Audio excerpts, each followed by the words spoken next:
Good morning, welcome back to my channel Barnali recipe and blog. আমি আজকে তৈরি করব পটল চিংড়ি। চলো দেখে নেওয়া যাক পটল চিংড়ি করতে কী কী নিয়েছি আর কিভাবে তৈরি করেছি। পটল চিংড়ি করার জন্য সবার প্রথমে আমি নিয়েছি চিংড়ি মাছ। আর চিংড়ি মাছটা এইভাবে দেখানোর কারণ হচ্ছে চিংড়ি মাছগুলো সব জ্যান্ত, দেখতে খুব ভালো লাগছে, তাই তোমাদের সাথেও শেয়ার করলাম এটা। আর এখানে নিয়েছি পটলগুলো আমি এইভাবে কেটে নিয়েছি। তোমরা তোমাদের ইচ্ছা মতো শেপ দিয়ে নিও।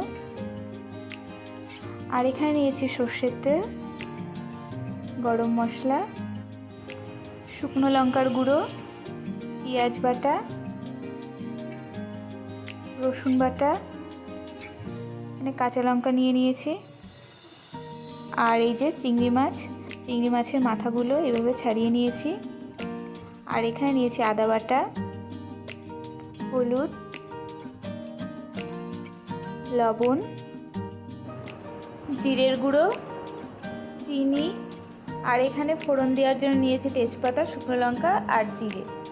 চলো এবার শুরু করা যাক। কড়াইটা আমি আগে থেকে গরম করে রেখেছিলাম। এবার আমি সর্ষের তেল দিয়ে দিচ্ছি। আর সর্ষের তেলটা গরম হয়ে গেলে চিংড়ি মাছগুলো ভেজে নেব। আর এখানে আমি চিংড়ি মাছগুলো লবণ হলুদ দিয়ে মাখিয়ে নিয়েছি।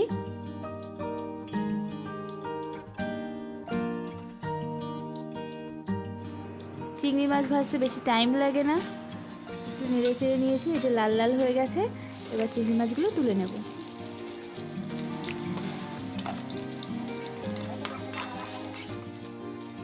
এবার একই তেলে আলুগুলো ভেজে নিচ্ছি।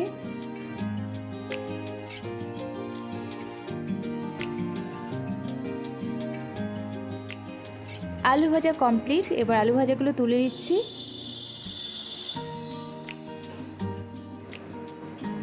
আবার এই একই তেলেই পটলগুলো দিয়ে দিচ্ছি। পটলগুলো অল্প ভেজে নেব।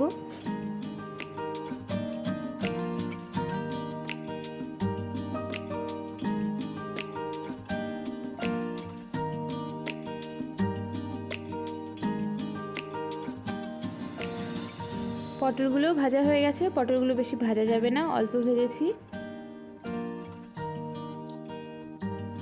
আমি এখানে সামান্য একটু তেল দিয়ে নিয়েছি। এবার ফোড়ন দেওয়ার জন্য শুকনো লঙ্কা দিয়ে দিলাম। এবার জিরে দিয়ে দেব। এবার আমি একটা বাটিতে হলুদ গুঁড়ো 1 চামচ, শুকনো লঙ্কার গুঁড়ো 1 চামচ, জিরের গুঁড়ো 1.5 চামচ, পেঁয়াজ বাটা 2 চামচ, রসুন বাটা 2 চামচ আর আদা বাটা 2 চামচ দিয়ে একটা পেস্ট তৈরি করে নিয়েছি। সেটা এবার আমি দিয়ে দিচ্ছি।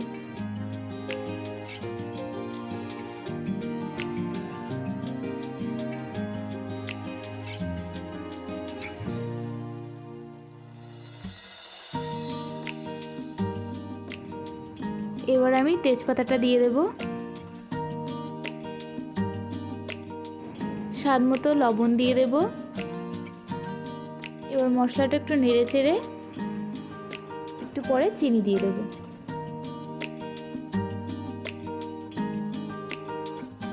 চা চামচের হাফ চামচ চিনি দিয়ে দিলাম। এবার মশলাটা ভালো করে কষে নেব।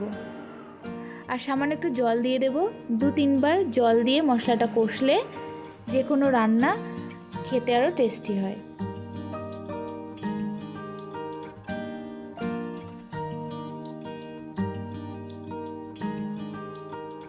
মশলা কষা কমপ্লিট। আর মশলা থেকে তেলটা ছেড়েও দিয়েছে।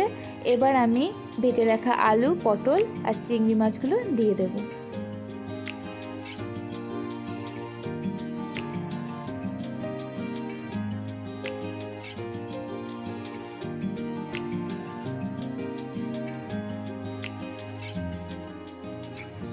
এবার আলু, পটল আর চিংড়ি মাছগুলো দিয়ে আর একটু কষিয়ে নিচ্ছি। তারপরে পরিমাণ মতো জল দিয়ে দেব।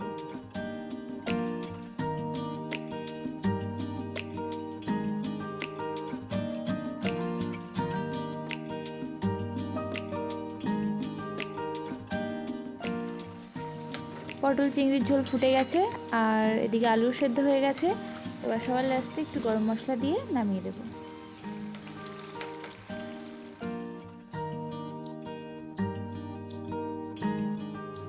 পটল চিংড়ি রেডি।